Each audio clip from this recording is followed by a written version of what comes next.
생각하건대 현재의 고난은 장차 우리에게 나타날 영광과 비교할 수 없도다. 피조물이 고대하는 바는 하나님의 아들들이 나타나는 것이지 피조물이 허무한 데 굴복하는 것은 자기 뜻이 아니요 오직 굴복하게 하시는 이로 말미암습니다. 그 바라는 것은 피조물도 썩어짐의 종노릇한 데서 해방되어 하나님의 자녀들의 영광의 자유에 이르는 것이니라. 피조물이 다 이제까지 함께 탄식하며 함께 고통을 겪고 있는 것을 우리가 아느니라. 그뿐 아니라 또한 우리 곧 성령의 처음 익은 열매를 받은 우리까지도 속으로 탄식하여 양자될 것 곧 우리 몸의 속량을 기다리느니라. 우리가 소망으로 구원을 얻었음에 보이는 소망이 소망이 아니니 보는 것을 누가 바라리요. 만일 우리가 보지 못하는 것을 바라면 참으로 기다릴지니라. 아멘. 네, 앞뒤적으로 한번 좀 인사할까요? 네, 반갑습니다. 네, 축복합니다. 네, 네, 당신 때문에 살맛이 납니다.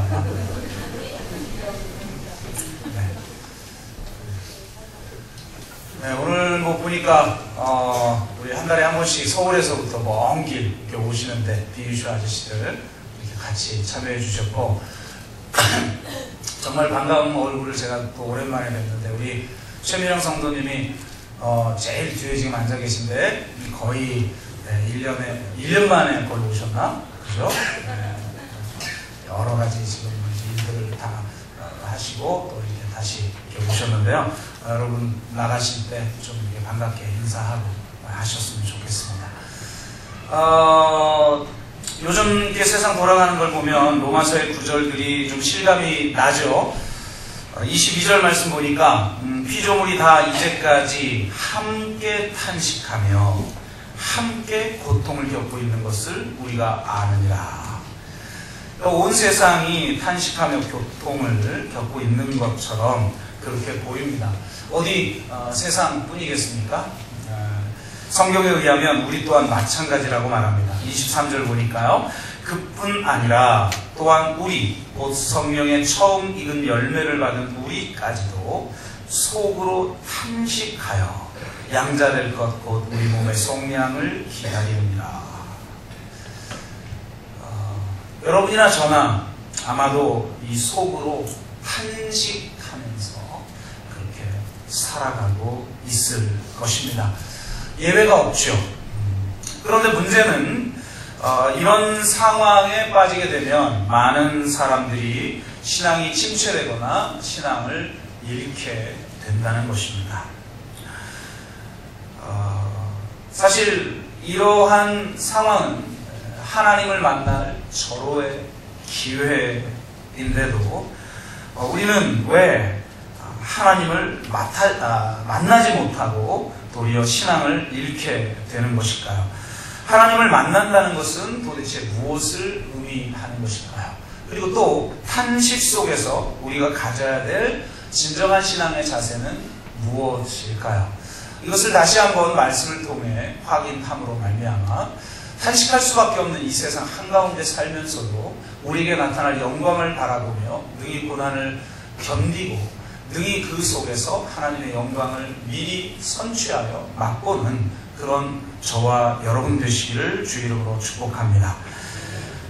먼저 우리가 이런 상황을 겪게 되면 하나님을 만나지 못하는 여러 가지 이유가 있지만 그 중에 하나는 우리의 이 신앙의 구조가 하나님을 만나기 굉장히 어렵게 만들고 있다는 겁니다. 이전에 있었던 한 사건을 설명하면서 제가 설명을 좀 드리도록 하겠습니다. 약 한 17년 전쯤 될 것 같은데요. 제가 국목으로 처음 이렇게 섬기게 될 때쯤에 일인 것으로 기억이 되는데요. 제가 다일교회에서 제 아내를 만났고 최일동 목사님이 이제 주례를 해서 저희가 이제 결혼을 했는데 그 다일교회에서 만났던 절친한 누님이 계신데요. 이분이 이제 세미나차 외국을 나가게 됐어요. 그런데 세미나 중에 너무나 복통이 심해서 결국 병원에 입원하고 수술까지 하게 되었습니다. 사실은 이것도 나중에는 은혜로 이제 간증을 한 거예요. 왜냐하면 이분이 이제 수술을 할 수밖에 없었던 이유를 살펴보니까 병원에서도 그렇게 진단을 해줬는데 이분이 아이를 낳지를 못해서 불임 클리닉을 했어요. 강남의 유명한 모 병원이 있죠. 다 아시죠? 네, 산부인과로 유명한 그 병원에서 불임 클리닉을 하다가 아마 이 병원에서 이 자궁에 상처를 낸 것 같아요. 그래서 이게 이제 잘못돼가지고 급성 종양이 생기게 된 거죠. 근데 아마 한국에 있었으면 이걸 치료할 수 있는 기술이 그 당시에는 없었다고 해요. 근데 미국에 간 덕분에, 세미나차 간 덕분에 수술을 할 수가 있었던 거죠. 그러니까 그것도 은혜인데 그 당시는 그게 은혜로 여겨지지 않지 않습니까? 그리고 더군다나 수술대에 딱 누우니까 참 여러 가지 만감이 교차하죠. 여러분도 수술을 해보셨습니까? 네, 수술대에 들어가는 그 처참한 심정. 그러니까 이분이 딱 첫 번째 느껴지는 게 뭐였냐면, 남편도 소용없구나. 이런 거였대요. 왜 그런 생각을 그 순간에 했는지 모르겠어요. 근데 어쨌든, 완전히 혼자인 거죠. 사실 어떻게 보면 최후까지 나의 동지가 되어줄 수 있는 사람, 다 버려도, 나를 버려도 끝까지 동지가 되어줄 수 있는 사람이 사실 남편이고 아내죠. 아닌가요? 제일 먼저 버리고 도망갈래나? 그러니까 그런 사람으로 여겼는데 막상 내가 수술대에 가보니까 소용없더라는 거죠. 나는 완전히 혼자구나. 그러니까 그때서야 비로소 하나님을 찾게 되더라는 거예요. 하나님, 제가 너무 두렵고 지금 외롭습니다. 이 하나님 저를 좀 만나 주십시오. 그렇게 속으로 기도를 하는데 전혀 하나님이 안 계신 것처럼 느껴졌다는 거예요. 그래서 수술을 다 끝내고 나서 이분이 너무나 힘들었다는 거예요. 영적으로 완전히 침체를 겪은 거죠. 왜 나에게 이런 일이 벌어졌을까? 왜 그리고 내가 이 순간에 하나님을 찾았지만 하나님은 나를 만나주지 않았을까? 이것 때문에 굉장히 힘들어 한다라는 소식을 제가 군목을 하고 있는 중에 소식을 들었어요. 그 당시 제 아내가 이제 시민단체에서 운동을 하고 있었을 당시였기 때문에 주말 부부처럼 살았어요. 그리고 그 소식을 제 아내를 통해서 전에 듣고 나서 계속 마음속에 영적 부채감이 있었습니다. 그래서 하루는 마음을 먹고 그분에게 아주 장문의 편지를 썼어요. 제가 길게 썼던 것으로 기억이 됩니다.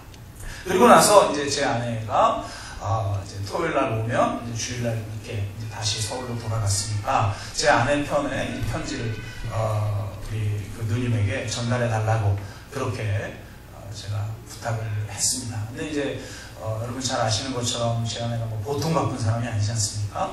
그리고 차마 뭐라고 말씀드리려고 깜빡깜빡을 잘 하지 않습니까? 그러니까 편지를 전해줘야 되는데 편지를 받았다는 사실을 까먹고 거의 한 달간을 전해주지 않고 있었던 거예요. 그러는 사이에 무슨 일이 있었냐면 다일교회에서 역사상 최초로 부흥회라는 걸 했다는 거예요. 한국교회 영성은 부흥회가 말아먹는다. 이런 신념 때문에 부흥회를 안 하다가 막상 목회를 해보니까 목회에 좀 그때 당시 갑자기 이분이 목회에 집중하려고 하시던 때가 있었어요. 그러다 보니까 이게 외부에서 가끔 이렇게 와가지고 집중적으로 하는 이런 걸 또 필요하구나. 그래서 이제 부흥회를 했는데 이분이 너무 힘드니까 이 누님도 참여를 했겠죠. 근데 별로 은혜가 안 된 거예요.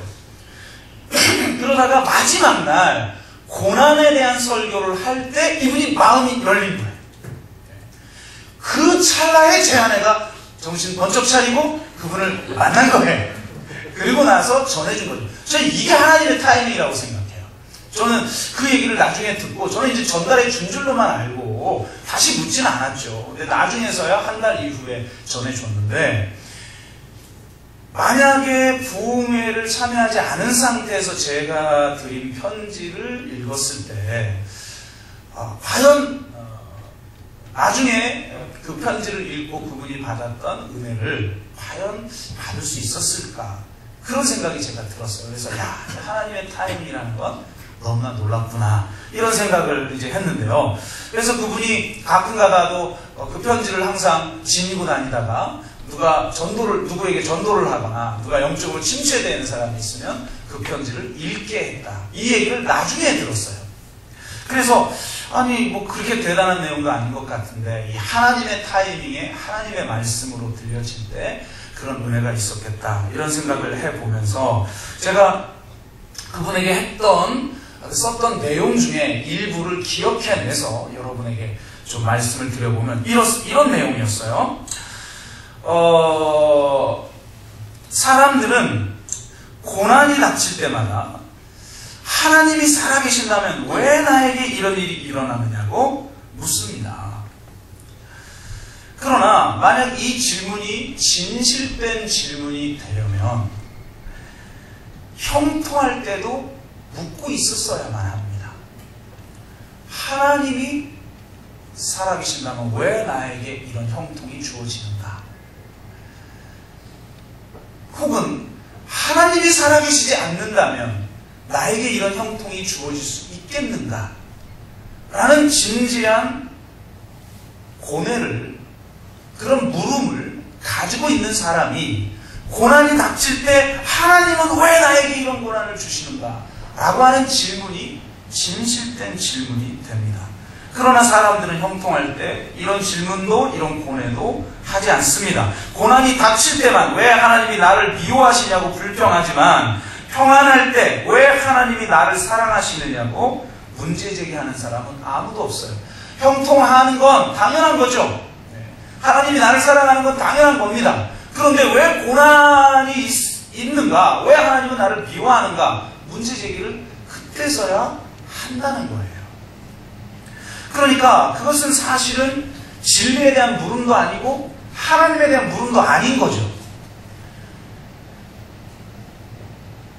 이것은 단지 고난에 대한 문제제기며 나의 에고와 나의 욕망이 만들어낸 문제제기에 불과한 거죠. 제가 최근에 읽은 글 중에 짤막하게 쓴 글을 하나 읽었는데 이런 내용이에요. 진짜 악으로 드러나는 때는 고통을 내가 경험하는 때가 아니다. 진짜 악이 악으로 드러나는 때는 왜 나에게 이런 고통이 있지라고 묻게 만드는 전략을 통해 악이 드러난다는 거예요. 그러니까 참 이게 교묘한 거죠, 악이라는 게. 실제적으로 나를 고통스럽게 하는 그것도 물론 악이겠죠. 그런데 진정한 악의 실체는 왜 나에게 이런 고난이 있지라고 하는 물음에 빠지게 만드는 걸 통해서 악은 자신의 권세를 발휘한다는 겁니다. 굉장히 중요한 성찰이라고 생각을 합니다. 그러니까 제가 문제제기했던 것도 17년 전에 그분에게 문제제기했던 것도 바로 그런 거죠. 우리가 선할 때, 우리가 형통할 때, 우리가 어떤 기쁨과 행복을 누릴 때 과연 나에게 이런 게 있어야 되느냐라고 누구도 문제제기하지 않지만, 오직 고난이 있을 때만 우리는 왜 하나님이 나에게 이런 걸 허락하시느냐고 묻는다는 거예요. 그러니까 그건 선에 대한 혹은 진리에 대한 하나님에 대한 추구로 인해서 나온 질문이 아니라 내 욕망에 어긋나기 때문에 발생하는 물음이라는 거예요. 자신의 욕망을 거스를 때만 우리의 에고는, 우리의 이 자아는 이런 문제제기를 만들어낸다는 거예요. 그러니까 이런 문제제기를 만들어낼 때 악은 진정으로 승리하는 거죠. 만약 내 에고가 죽는다면 고난에 대한 문제제기도 사라져버린다는 겁니다. 그럴 때 비로소 우리는 나에게 축복을 주실 때만 하나님을 만나는 것이 아니라 고난 한가운데에서도 하나님을 만날 수 있게 된다는 거죠. 제가 또 한 논조를 그분에게 말씀을 드렸는데요. 이런 내용이에요. 우리가 진정으로 생각해 보아야 할 것은 우리 스스로가 하나님의 경험을, 그러니까 하나님을 경험하는 것을 제한하고 있다라는 겁니다. 우리는 평안할 때만 하나님을 만나도록 프로그램화되어 있다는 거예요. 우리의 욕망의 구조가 그렇다는 겁니다. 우리의 정서의 구조가 그렇다는 거예요. 그래서 믿음이 강하든 약하든 우리의 신앙관에서 하나님은 축복을 주시는 하나님이고 기적을 베푸시는 하나님이고 우리의 문제를 해결해 주는 하나님일 뿐이라는 거예요. 기적을 전혀 베풀지 않거나 도리어 문제를 만들어내거나 축복이 아닌 고난을 우리에게 허락하는 하나님에 대해서는 사실은 경험하고 싶지 않고 거부하고 있는 거죠. 물론 이런 하나님을 믿는다라는 것이 잘못된 것도 아니고 그런 하나님이라는 정의가 틀린 것도 아니지만 하나님을 이렇게만 받아들일 때 정반대의 상황에서는 하나님을 만나지를 못한다는 겁니다. 형통의 상황에서만 하나님을 볼 수 있는 안경을 쓰고 있기 때문에 고난의 상황에서는 하나님을 볼 수 없죠. 그래서 신앙인임에도 불구하고 고난 속에서 하나님을 발견하는 게 아니라 고난은 그냥 버틴 거예요. 그 고난이 좀 지나갈 때쯤 돼야 비로소 하나님의 관계가 뭔가 회복되거나 이런 신앙생활을 하고 있는 거죠. 우리는 고난 가운데서 하나님을 만나고 싶어 하지도 않고 형통케 하는 하나님을 믿고 있기 때문에 고난 한가운데에서 정작 가장 필요할 때 실제로 하나님을 만나지 못한다는 겁니다. 그런 하나님을 구해본 적도 없고 그런 하나님을 발견할 영적인 눈도 가지고 있지 않기 때문이죠. 하지만 진정한 하나님은 고난 가운데에서 약함 가운데에서 실패 가운데에서 만날 수 있습니다. 왜냐하면 하나님은 고난 한가운데서 우리 고난에 동참하는 분이기 때문입니다. 기독교의 하나님과 이 세상의 하나님의 차이가 뭐냐? 이 세상이 믿는 신도요, 어떻게 보면 우리보다 강합니다. 왜냐?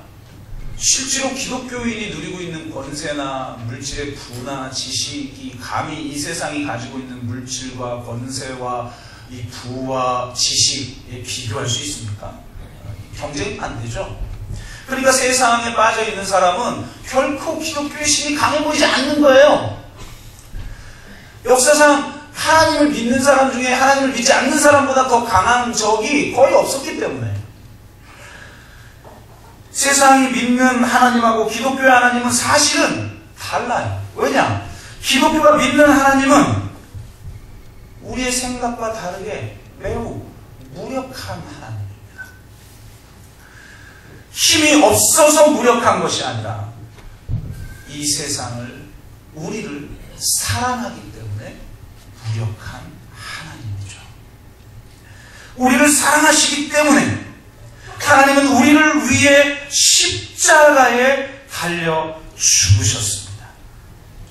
기독교의 하나님은 십자가에 달린 하나님입니다. 이 세상의 고통과 이 세상의 부조리와 이 세상의 상처와 이 세상의 실패 한가운데에 매어 달리신 분이 바로 우리가 믿는 하나님입니다. 그렇기 때문에 우리가 진정으로 하나님을 만나는 길은 기적이나 성공을 통해서가 아니라 고난과 고통 한가운데입니다. 그러므로 나는 하나님을 누님의 아픔 한가운데에서 만나기를 원합니다. 하나님은 누님의 아픔 한가운데에서 누님과 함께 아파하고 계셨습니다. 다만 누님이 그 하나님을 발견할 영적인 눈을 가지고 있지 못할 뿐입니다. 오직 형통할 때만, 기적을 행할 때만, 내 문제를 해결할 때만 만날 수 있는 영적인 눈을 가지고 있기 때문에 하나님을 만나지 못한 것입니다. 누님이 이 고난으로 인해 실족하지 않기를 바랍니다.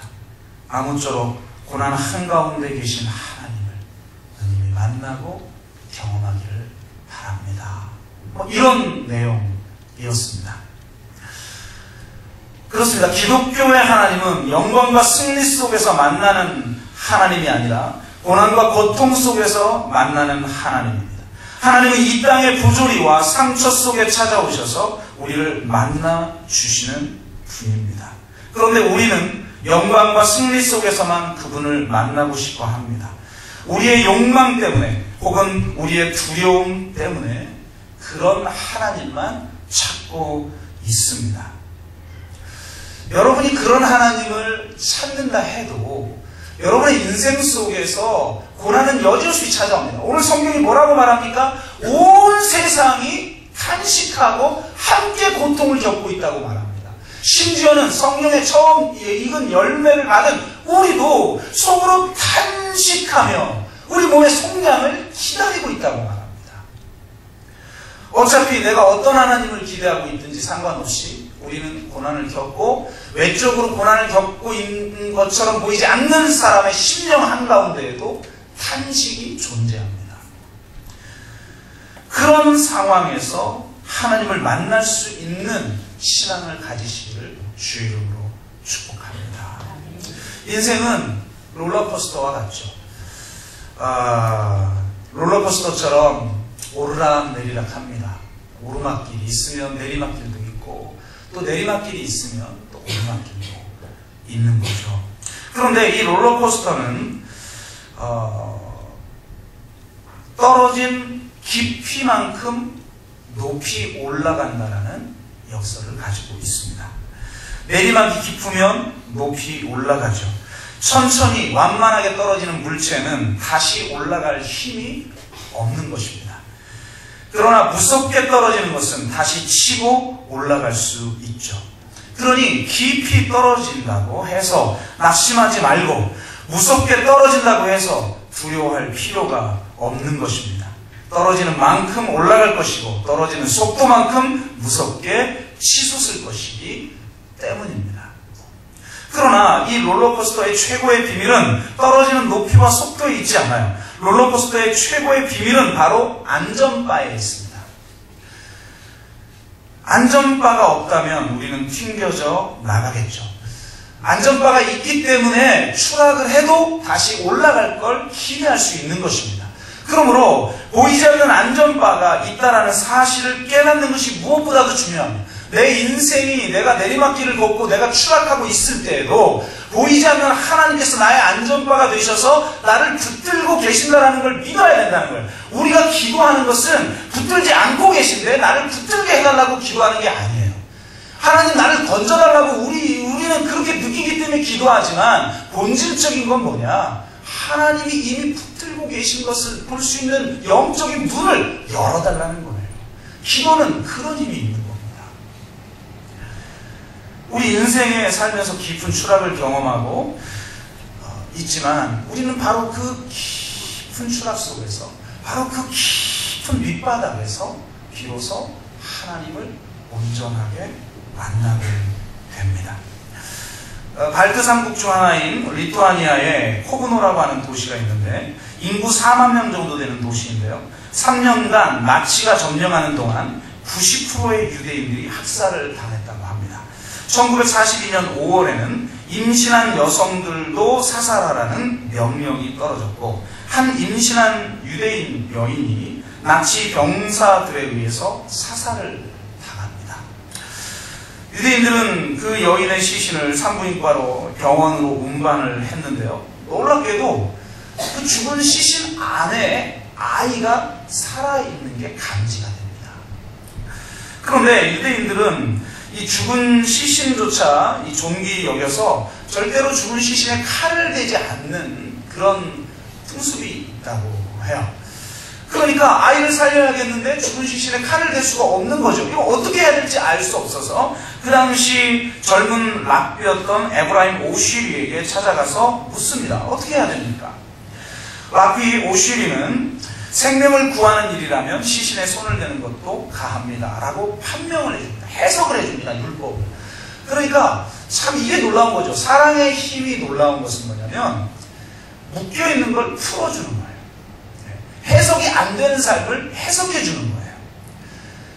사랑의 힘에는 그런 게 있는 것 같아요. 그래서 예수님도 엠마오로 가는 두 제자에게 말씀을 풀어줄 때 묶여 있었던 거죠. 그냥 도대체 이 십자가가 이해가 안 되는 거죠. 이 실패가 이해가 안 되는 거죠. 이스라엘의 회복을 위해서 자기의 전 삶을 다 바쳤던 제자들이 패배감 속에서 돌아갈 때 예수님이 나타나셔서 성경을 풀어주는 거예요. 그러니까 상황은 전혀 변하지 않는데 그들의 마음이 뜨거워지고 눈이 열려 예수님을 알아보게 되죠. 그러니까 이 오시리가 했던 역할은 이런 것들이었어요. 그래서 판결에 따라 아이는 수술을 하여 목숨을 건질 수 있게 됩니다. 참 임산부가 사살당하여서 죽은 것은 비극이지만 그 속에서 아이를 살릴 수 있었다라는 것에 대한 안도감으로 인해서 기뻐하고 있을 때 그 병원에 나치가 급습을 합니다. 그리고선 그 아이가 살아있다라는 것을 발견하고 그 아이를 집어들어서 병원 벽에 집어 던져버립니다. 그래서 그 아이는 그 자리에서 즉사하죠. 그러니까 이 광경을 바라본 모든 사람들은 깊은 절망에 빠집니다. 도대체 어떻게 이 상황을 받아들여야 되는 것인가? 공황 상태에 빠져있는 그들의 질문에 이 라피 오슈리는 답변을 할 수밖에 없는 거예요. 어떻게 이런 상황에 대해서 답변을 해야 하는가? 그래도 답변을 해야 하니까 이런 상황을 기록하고 그 상황에 대한 성경적 답변을 적어놓고 그것을 깡통에 넣어서 땅에 묻어둡니다.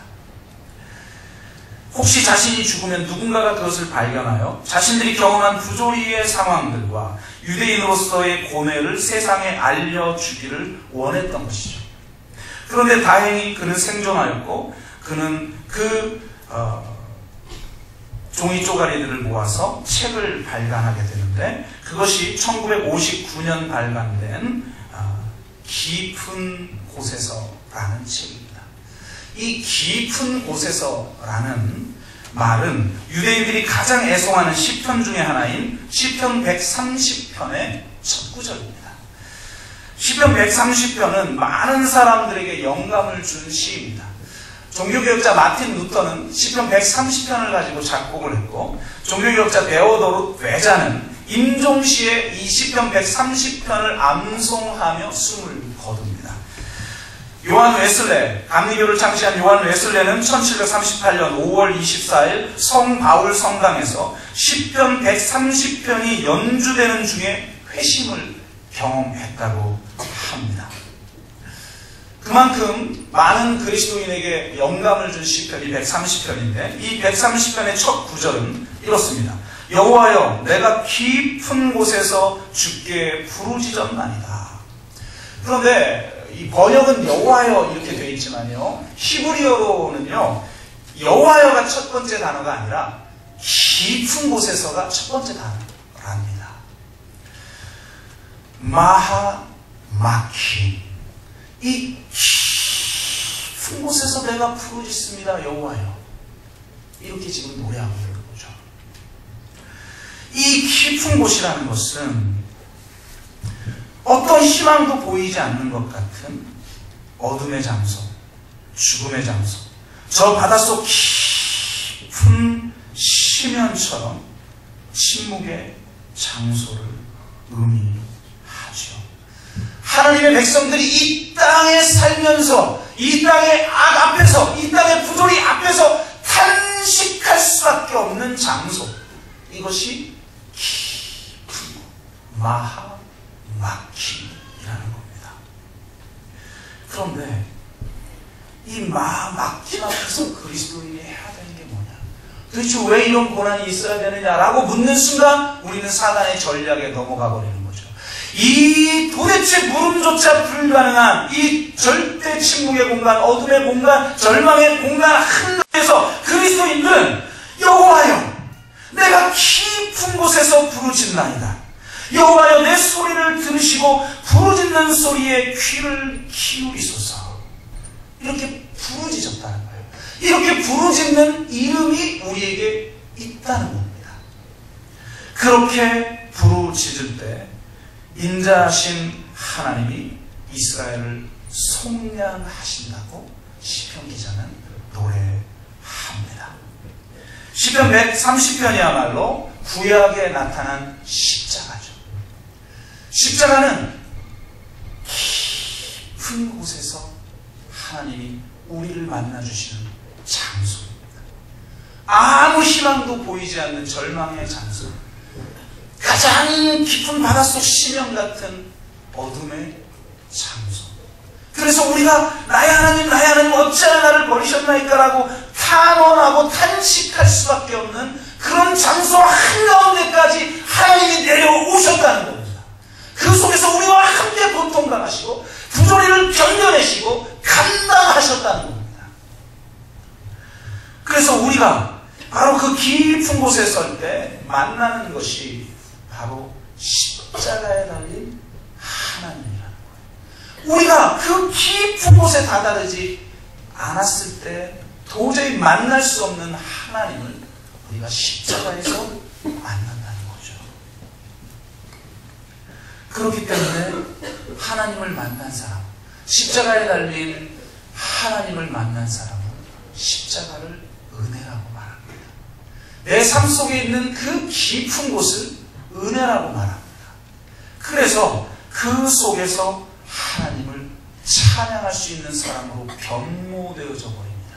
그리스도인과 그리스도인이 아닌 사람은, 세상 사람들은 고통을 겪는데 그리스도인들은 고통을 면제되는 게 아니에요. 세상 사람과 그리스도인의 결정적 차이가 뭐냐? 세상 사람들은 그 절망의 장소에서 부르짖을 이름이 없어요. 그래서 그 속에서 기뻐할 수 없습니다. 그런데 그리스도인은 똑같이 깊은 곳을 경험합니다. 그런데 바로 그 깊은 곳에서 십자가에 달린 하나님을 만나 그 속에서도 노래할 수 있는 사람이 됩니다. 그게 거듭남이죠. 거듭남은 실제적인 겁니다. 십자가는 바로 이런 은혜가 있는 거죠. 더군다나 십자가를 통해 우리는 하나님을 만날 뿐만 아니라 부활의 영광을 맛보게 됩니다. 왜냐? 부활은 십자가에 달리신 분의 부활이기 때문입니다. 십자가 없이는 부활을 경험할 수 없기 때문입니다. 그러면 우리는 십자가 없이 부활을 경험하고 싶은 거예요. 고난 없이 축복을 경험하고 싶은 거예요. 하나님, 당신은 능력이 많고 전능하시니 내 삶 속에서 제발 형통케 해주시고 질병 치유되게 하시고 진급하게 하시고 내 자녀 대학에 합격하게 하시고 좋은 이 재벌들이 있는 그런 어떤 기업에 다 합격하게 하시고 또 내 남편 잘 되게 하시고 사업 번창케 하시고 그렇게 해달라는 거죠. 물론 그렇게 해줄 수도 있고 또 그런 것을 우리는 경험하기도 하는데, 그걸 경험한다고 해서 진짜 하나님을 경험한 것은 아니라는 거예요. 왜? 부활은, 진정한 부활은 십자가를 통해서만 주어지기 때문입니다. 십자가 없이는 부활이 존재하지 않는다는 것을 깨달은 사람들이 그리스도인이에요. 그래서 그리스도인의 삶의 자세는 이 세상과 완전히 달라요.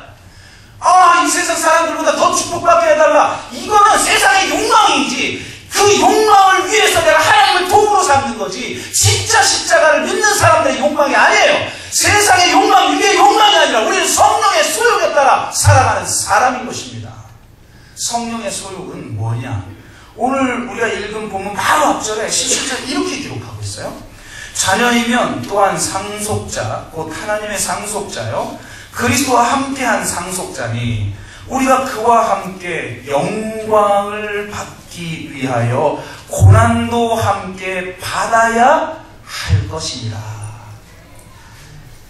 고난 받지 않을 수도 있고 축복을 누릴 수 있는 그런 게 아니라, 그와 함께 영광을 받기 위해서는 반드시 고난도 함께 받아야 할지니라.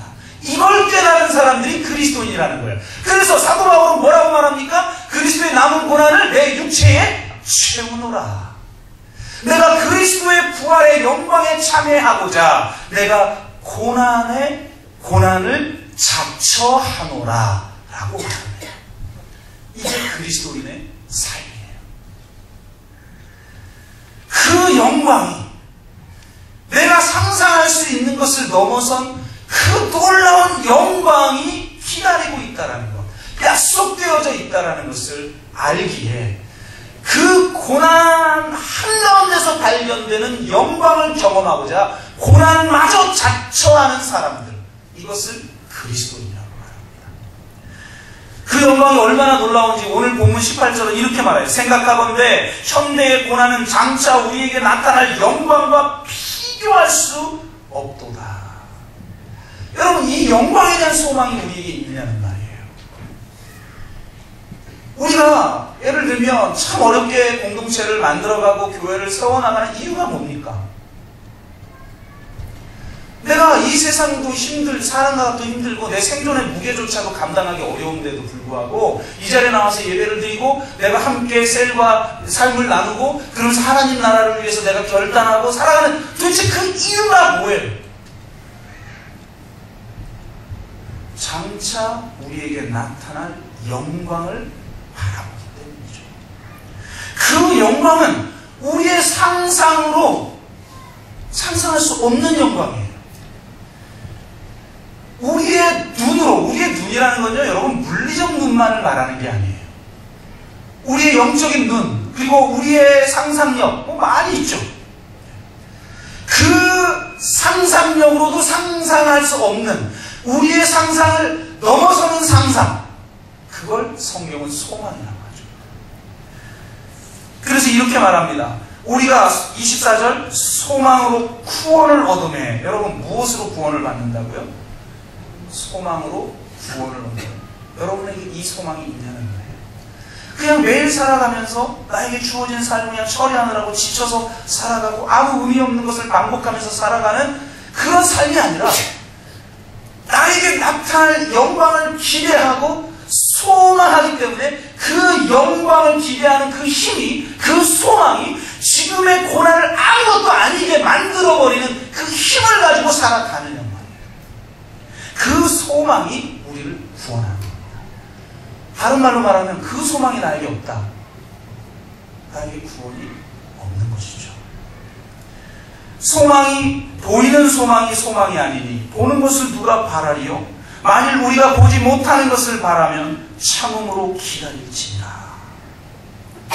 우리가 인내할 수 있는 이유는 그 고난 한가운데 하나님을 만나는 것과 그 고난 한가운데 침투에 들어오고 있는 장차 우리에게 나타날 영광. 우리가 하나님 나라를 경험한다는 게 뭐예요? 이 풍진 세상에 참 고난도 많고 여전히 우리는 탄식하며 살아갈 수밖에 없는 삶 한가운데서 살아가는데도 우리가 하나님 나라를 경험하고 있다라고 고백하는 건 뭡니까? 지금 바로 이 세상 한가운데로 침투에 들어오고 있는 장차 우리에게 나타날 영광을 미리 맛보고 있기 때문이죠. 그것을 내 심령 가운데, 그것을 우리 가정 가운데, 그것을 이 공동체 가운데 체험하도록 하나님이 우리를 부르셨다는 거예요. 그 소망이 있기 때문에 우리는 참고 기다리며 심지어는 고난 한가운데에서도 기뻐하는 삶을 살아갈 수가 있는 것입니다. 그것이 진정한 신앙이죠. 여러분은 그 영광을 받을 준비를 하고 계십니까? 그런 소망이 여러분 가운데 있습니까?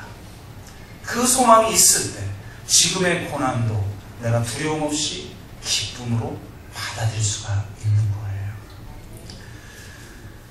언젠가 분당 샘물교회의 박은조 목사님께 직접 아프간 사태에 있을 때의 일들을 들었던 적이 있는데요. 아프간 사태가 발생했을 때 너무나 힘들었던 것은 세상 사람들이 욕하는 것도 물론 힘들었지만 세상 사람들이 욕하는 것보다 더 힘든 건 실제로 나의 성도가 죽었다는 거예요. 이게 너무 힘들었다는 겁니다.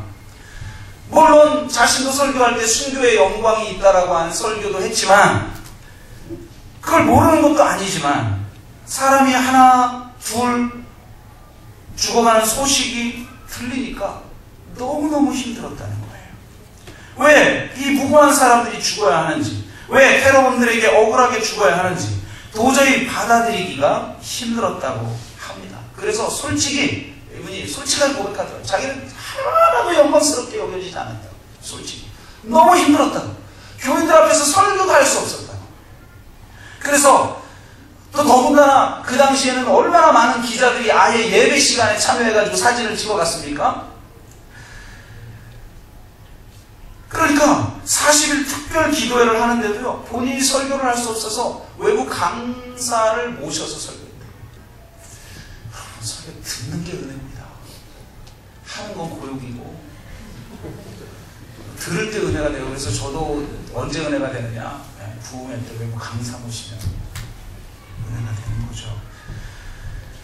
이분이 객관적인 위치에서 하시는 그분들의 설교를 듣고 나서야 위로가 되더라는 거예요. 그래서 3개월, 아프간 사태 이후 3개월이 지나서야 비로소 그들의 그 죽음을 영광스럽게 여기지 못한 자기 자신에 대해서 하나님 앞에 회개했다는 거예요. 그러면서 드디어 3개월이 지나고 나서야 그 고난의 기억에 대해서 감사가 나왔다고 합니다. 그러면서 그분이 깨달은 가장 중요한 게 뭐냐? 하나님께서 장차 있을 영광을 위해 죽음조차도 감당할 만한 자들로 그들을 준비시켰다는 거예요. 이제 그 생존자들이 생환하여서 이제 이야기를 나눴겠죠. 그 이야기들 중에 보면 첫 번째로 순교하신 분이 이제 배현규 목사님이신데, 그분이 자신이 죽을 줄을 직감했었다라고 합니다. 그래서 이분이 보니까 이 사람들은 우리를 죽이려고 지금 납치한 게 아니다. 돈을 요구하기 위해서 우리를 납치했다. 그렇다면 아마 본보기로 한두 명만 죽일 것이다. 이걸 이제 직감한 거죠. 그래서 나머지 청년들에게 분명히 다 죽이진 않을 거니까 너희들은 두려워하지 마라. 분명히 한두 명만 본보기로 죽일 텐데 내가 제일 먼저 나설 테니까 누구도 먼저 나서지 마라. 이렇게 얘기를 하고 결국 첫 번째 순교자가 되었다는 겁니다. 그런데 이 박은조 목사님의 기억에는 이분이 대단한 분이 아니었다는 거예요. 무슨 순교자의 반열에 있을 만한 위대한 인물이 아니었다는 거예요. 담임 목사가 봐도 그냥 평범한 목사였다는 거예요. 그냥 순둥이 같은, 그냥 착실한, 그냥 평범한 목사였다는 거예요. 절대로 저 사람은 순교를 할 만한 그런 인물이 아니라고 생각했는데 어떻게 저렇게 반응을 할 수 있었을까? 그 분이 깨달은 게 하나님이 장차 있을 영광을 바라보며 지금의 그 고난마저도 능히 견딜 만한 사람으로 그 고난의 상황을 사용하셨다는 걸 깨달았다는 거예요. 두 번째로 순교한 사람이 바로 청년 신승민이라는 친구였죠. 이 청년은 더 심했다는 거예요. 이 청년은 처음으로 인질에 잡힐 때 계속 두려워했다. 그래서 이 청년이 두려워하는 걸 도리어 여자 청년들이 위로를 했다는 거예요. 그런데 참 놀라운 게 이 다 빼앗겼는데, 인질로 잡히면서 빼앗겼는데 특이하게 한 사람이 MP3 플레이어를 숨겼대요. 숨기는데 성공을 했대요. 그래서 인질로 잡혀있는 동안 그 MP3 플레이어를 이 신승민 형제에게 건네줬다는 거예요. 그래서 그 신승민 형제가 그 MP3 플레이어로 계속해서 찬양을 들었다는 거예요. 너무너무 두려워하던 그 형제가 며칠 동안 MP3로 찬양을 듣고 나서 이렇게 고백했다는 거예요. 이제 두렵지 않아요. 너무나 평화로운 눈빛으로 이제 두렵지 않아요 라고 말하고 나서 순교를 한 거죠. 그런 이야기를, 속사정을 돌아온 사람들을 통해 들으면서 고난 한가운데서 기도하면서 박원주 목사님이 깨달은 것은 장차 우리에게 있을 영광에 지금 현재 고난은 비교할 수도 없다는 겁니다. 인생의 진정한 비밀은 롤러코스터가 아니에요. 롤러코스터는 떨어진 낙차 크기만큼 올라갑니다. 그런데 우리 인생의 롤러코스터, 진정한 영적 롤러코스터는요, 내가 받고 있는 그 고난과 추락과 내가 그 이후에 누릴 그 영광은 비교가 불가능합니다. 그거를 성경은 소망이라고 표현합니다. 보이지 않는 소망. 그 소망을 누리고 지금 여기서 고난을 견뎌내는 힘을 가진 사람은 지금 여기에 있는 고난 속에 임할 하나님의 영광을 기대하며 그걸 견뎌낸다는 겁니다. 여러분 안에 그런 소망이 있습니까? 궁극적인 장차 우리에게 나타날 영광, 그리고 그것이 지금 여기 이 시대에, 이 시간에, 지금 여기에 우리의 삶 가운데 침투하여서 고난 한가운데에서도 누릴 수 있게 하시는 그 영광이 내 앞에 놓여있다는 것을 정말 기대합니까? 그 삶이 나의 인생을 바꿔놓는 겁니다. 그 소망이 내 인생의 질을 바꿔놓는 것입니다.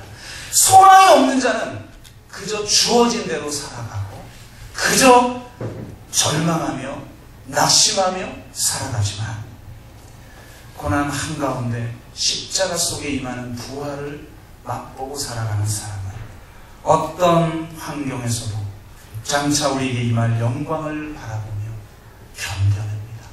승리합니다. 진정한 신앙은 바로 거기에서 맛보는 것이죠. 말씀을 맺습니다. 여러분의 신앙의 구조는 혹 고난 속에서는 하나님을 만나지 못하도록 구조화되어 있지 않습니까? 여러분은 진정으로 깊은 곳에서 하나님께 부르짖고 있습니까? 그 십자가에 달리신 하나님은 우리가 이 깊은 곳에 있을 때 만나게 된다는 사실을 믿으십니까? 또한 그 십자가를 통한 부활의 영광이 우리 앞에 놓여 있다는 것을 여러분 분명하게 믿으십니까? 그 영광을 바라보는 소망으로 우리가 구원을 누리게 되는 것입니다. 구원받은 자로서 고난을 자처하기까지 할 수 있는 믿음의 진보가 있기를 주의 이름으로 축복합니다. 우리가 한번 기도합시다.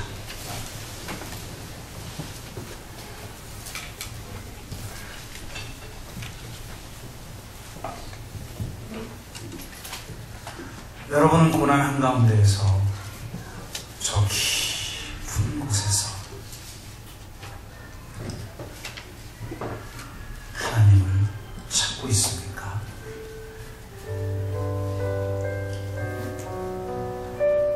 여호와여, 내가 깊은 곳에서 주께 부르짖었나이다.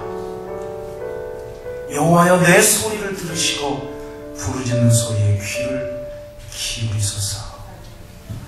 그렇게 기도하는 영혼들은 십자가에 달려 죽으신 하나님을 만나게 될 것입니다.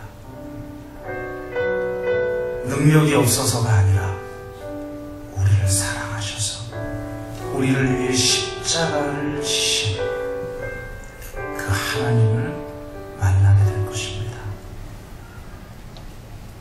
그 십자가에서 우리는 또 부활을 경험하게 될 것입니다. 장차 우리에게 나타날 그 영광을 바라보는 자는 현재 겪고 있는 고난이 아무것도 아닌 것처럼 받아들여질 것입니다. 고난 한가운데에서도 부활의 영광을 맛보며 십자가의 길을 갈 것입니다. 세상이 알 수 없는 평안, 세상이 줄 수 없는 진정한 기쁨을 맛보며 하나님 나라를 이루어가기 위해 그리스도의 남은 고난을 자기의 육체에 채워가는 삶을 살아가게 될 것입니다. 오 하나님, 오시옵소서. 만나 주셔서 내 헛된 욕망과 애고를 십자가에 못 박게 하시고 장차 우리에게 나타날 영광을 바라보며 지금 여기에서 승리하며 살아가게 하여 주옵소서. 그렇게 우리가 한번 같이 한 목소리로 기도하겠습니다. 같이 기도합니다. 사랑의 아버지 하나님, 그렇습니다. 우리가 저 깊은 곳에서 여호와의 이름을 부르짖을 때 우리를 위해서 죽으신 십자가에 달리신 하나님을 우리가 만나게 될 줄로 믿습니다. 그 하나님을 만나게 하여 주시옵소서. 우리의 고통 한가운데, 우리의 실패 한가운데, 우리의 죄책과 우리의 수치 한가운데서 우리를 만나주시는 하나님을 기억합니다. 죽음의 권세를 이기신 부활하신 예수 그리스도의 영광을 우리가 그 십자가 한가운데에서 발견하게 하여 주시옵시고 지금 현재 고난 장차 우리에게 나타날 영광에 비하면 아무것도 아님을 깨달아 알며 우리가 보이지 않는 것을 바라보는 소망 가운데 날마다 참고 견디며 영광을 위해서 날마다 그리스도의 군사로서 힘있게 영적 싸움을 싸우며 나아가는 인생이 될 수 있도록 인도하여 주시옵소서. 주님 우리의 심령 가운데 찾아오시고 실제적으로 만나 주시옵소서. 그래야 하나님만을 붙들고 세상에 할 수 없는 평안과 세상에 줄 수 없는 진정한 기쁨을 누리며 이 땅에서 하나님의 나라와 의를 위해 살아가는 축복의 인생이 될 수 있도록 역사하여 주옵소서.